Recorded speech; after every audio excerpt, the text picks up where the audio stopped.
السلام علیکم ناظرین، کیسے ہیں آپ سبھی لوگ؟ امید کرتا ہوں کہ آپ لوگ خیریت سے ہوں گے۔ ناظرین، آج کا یہ ویڈیو رمضان کے حوالے سے ہے۔ رمضان کا مہینہ عن قریب ہے اور لوگوں کو اس مہینے کا انتظار بڑی ہی بے صبری سے رہتا ہے۔ اب ضروری ہے کہ ہم ماہ رمضان کا استقبال کس طرح سے کریں۔ مسنون ہے کہ 29 شعبان المعظم کو بعد نماز مغرب چاند دیکھا جائے۔ چاند نظر آ جائے تو دوسرے دن روزہ رکھا جائے۔ اگر چاند نظر نہ آئے تو دوسرے دن چاند دیکھیں۔ اللہ تعالیٰ نے ارشاد فرمایا، اے محبوب، لوگ آپ سے چاند کے بارے میں پوچھتے ہیں، آپ فرما دیجئے کہ اے لوگوں، رمضان اور حج کے لیے وقت کی علامت ہے، لہذا چاند ہی کے ذریعے ہمیں رمضان کی شروعات اور اختتام کا علم ہو سکتا ہے، تو ہمیں چاند دیکھ کر ہی روزہ رکھنا چاہیے۔ جیسا کہ نبی کریم صلی اللہ تعالی علیہ وسلم نے رمضان کا ذکر کرتے ہوئے ارشاد فرمایا، چاند دیکھ کر روزہ رکھو اور چاند دیکھ کر افطار کرو۔ اگر چاند نظر نہ آئے تو 30 دن پورے کرو۔ چاند نظر آئے تو یہ دعا پڑھنے کا حکم ہے، جس کا ترجمہ ہے، اللہ اکبر، اے اللہ، ہم پر یہ چاند امن و ایمان اور سلامتی و اسلام کے ساتھ گزار اور اس چیز کی توفیق کے ساتھ جو تجھ کو پسند ہو اور جس پر تو راضی ہو۔ میرا رب اور تیرا رب اللہ ہے۔ اب سوال یہ ہے کہ روزہ کب فرض ہوا؟ روزہ اعلان نبوت کی 15ویں سال یعنی 10 شوال 2 ہجری میں فرض ہوا۔ اللہ تبارک و تعالیٰ کا فرمان ہے، جس کا ترجمہ یہ ہے کہ تم پر روزے فرض کیے گئے جیسے کہ اگلوں پر فرض ہوئے کہ کہیں تمہیں پرہیزگاری ملے۔ اللہ تعالیٰ نے اس آیت میں بطور خاص ذکر فرمایا کہ یہ عبادت صرف تم ہی پر فرض نہیں کی جا رہی ہے، بلکہ تم سے پہلے لوگوں پر بھی فرض ہو چکی ہے۔ سورہ بقرہ صفحہ نمبر 2 اور آیت نمبر 183 میں اس کا ذکر ملتا ہے۔ چنانچہ تفسیر کبیر و تفسیر احمدی میں ہے کہ حضرت آدم علیہ السلام سے لے کر حضرت عیسیٰ علیہ السلام تک ہر امت پر فرض رہے۔ چنانچہ حضرت آدم علیہ السلام پر ہر قمری مہینے کی 13ویں، 14ویں اور 15ویں تاریخ کے روزے اور حضرت موسیٰ علیہ السلام کی قوم پر عاشورہ کا روزہ فرض رہا۔ بعض روایتوں میں ہے کہ سب سے پہلے حضرت نوح علیہ السلام نے روزے رکھے۔ سحری اور افطاری کیا ہے؟ سحر کا معنی ہے پوشیدگی۔ جادو اور فیفڑے کو اسی لیے سحر کہتے ہیں کہ وہ چھپے ہوتے ہیں۔ صبح صادق کو بھی سحر کہنے کی یہی وجہ ہے کہ اس وقت کی روشنی رات کی تاریکی میں چھپی ہوتی ہے۔ وقت سحر گریہ و زاری اللہ تبارک و تعالیٰ نے کلام مجید میں ارشاد فرمایا، وَمُسْتَغْفِرِينَ بِالْأَسْحَارِ، اور پچھلے پہر معافی مانگنے والے۔ بعض مفسرین نے فرمایا کہ اس آیت سے نماز تہجد پڑھنے والے مراد ہیں، اور بعض نے نزدیک اس سے وہ لوگ مراد ہیں جو صبح اٹھ کر استغفار پڑھیں، کیونکہ اس وقت دنیاوی شور کم ہوتا ہے، دل کو سکون ہوتا ہے، رحمت الہی کا نزول ہوتا ہے۔ اسی لیے اس وقت توبہ و استغفار، دعا وغیرہ کرنا بہتر ہے۔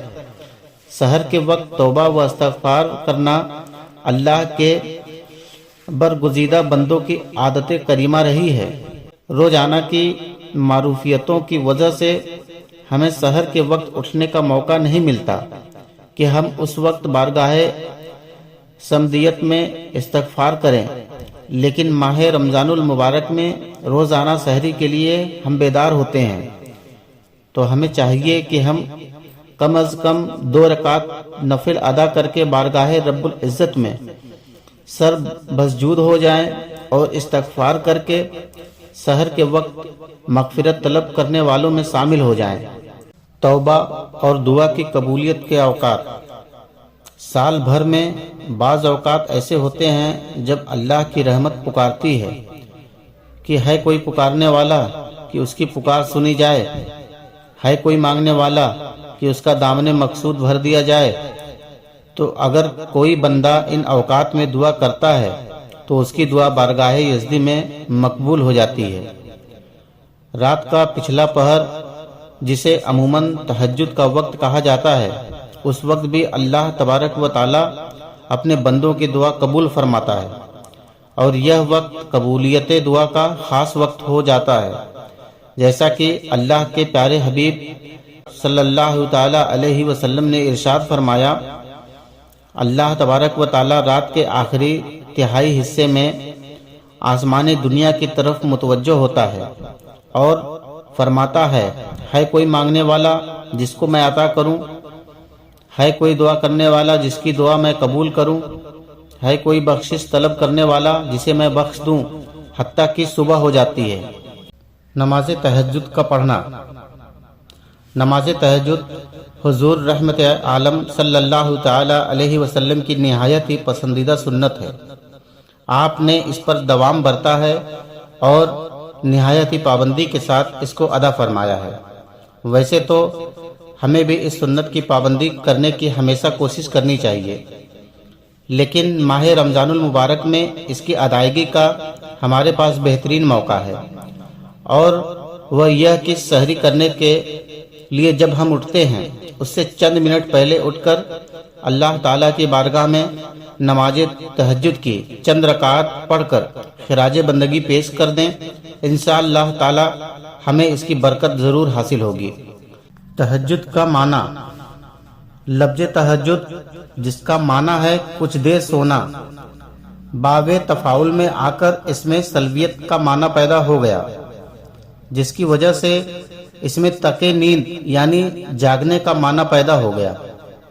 اس معنی کے لحاظ سے نماز تہجد اس لیے کہیں گے کہ وہ نیند سے بیدار ہو کر پڑھی جاتی ہے، یعنی اس کا وقت ایک نیند سونے کے بعد ہوتا ہے۔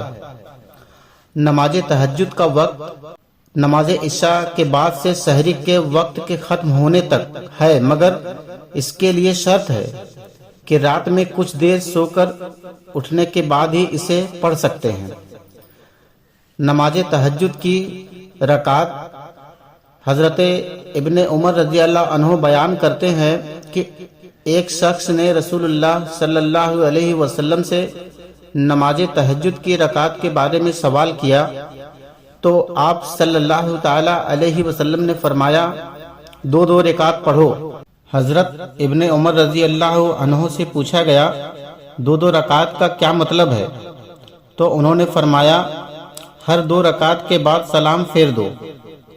اللہ کے پیارے حبیب رحمت عالم صلی اللہ تعالی علیہ وسلم نے مذکورہ حدیث میں رکعات کی تعداد کو کسی عدد کے ساتھ مقید نہ فرمایا، فقط اتنی وجاہت فرمائی کہ 2 رکعت پڑھی جائے، کم از کم 2 رکعت تو پڑھ ہی لینی چاہیے، اور اگر اللہ توفیق دے تو 4، 6، 8 یا جتنی رکعت ممکن ہو پڑھ لیں۔ نماز تہجد پڑھنے کا فائدہ۔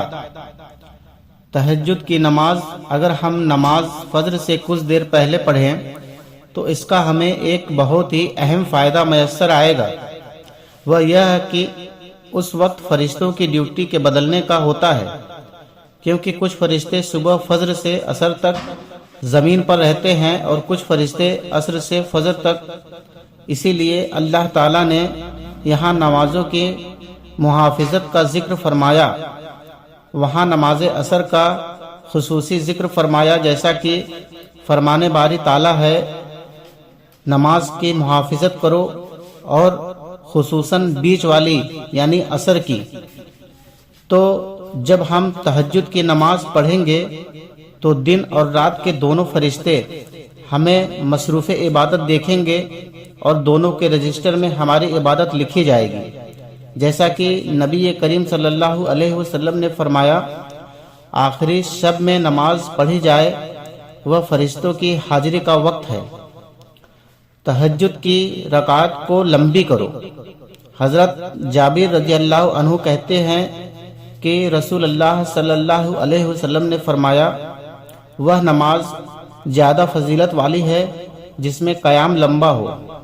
اس میں حکمت یہ ہے کہ قیام جتنا لمبا کریں گے اتنی زیادہ قرآن کریم کی آیتیں تلاوت کریں گے، اور قرآن کریم کے ہر ایک لفظ پر 10 نیکیاں ہمارے نامہ اعمال میں لکھی جائیں گی۔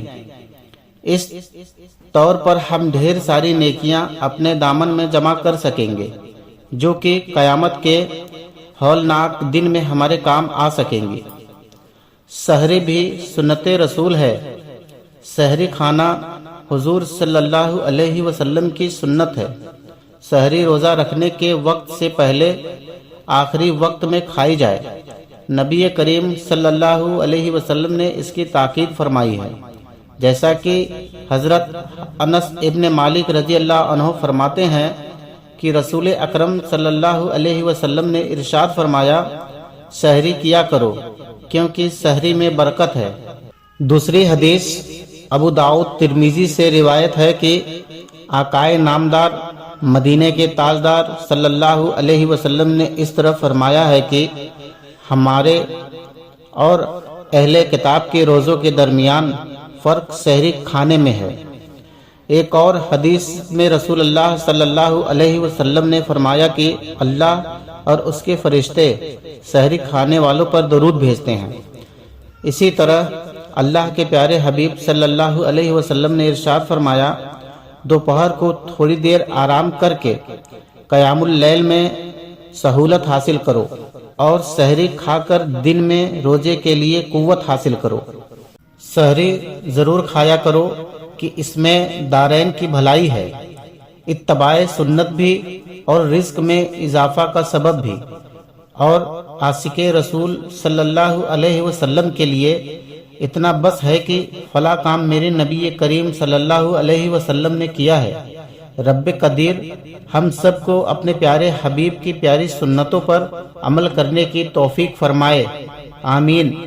اللہ رب العزت ہمیں کہنے سننے سے زیادہ عمل کی توفیق دے، ہمیں ایک اور نیک بنائے، صراط مستقیم پر چلائے، ہم تمام کو رسول کریم صلی اللہ علیہ وسلم سے سچی محبت اور اطاعت کی توفیق عطا فرمائے، ہمارا خاتمہ ایمان پر ہو۔ جب تک ہمیں اللہ تبارک و تعالی زندہ رکھے، اسلام اور ایمان پر زندہ رکھے، آمین۔ ویڈیو کو اپنے دوستوں اور جاننے والوں کو ضرور شیئر کریں تاکہ دوسروں کو بھی آپ کی ذات و مال سے فائدہ ہو، اور یہ آپ کے لیے صدقہ جاریہ بھی ہو جائے۔ کیا پتہ اللہ تعالیٰ کو ہماری یہ ادا پسند آ جائے اور جنت میں جانے والوں میں شمار کر دے۔ اللہ تعالیٰ ہمیں علم سیکھنے اور دوسروں تک پہنچانے کی توفیق عطا فرمائے، آمین، اللہم آمین۔ خدا حافظ۔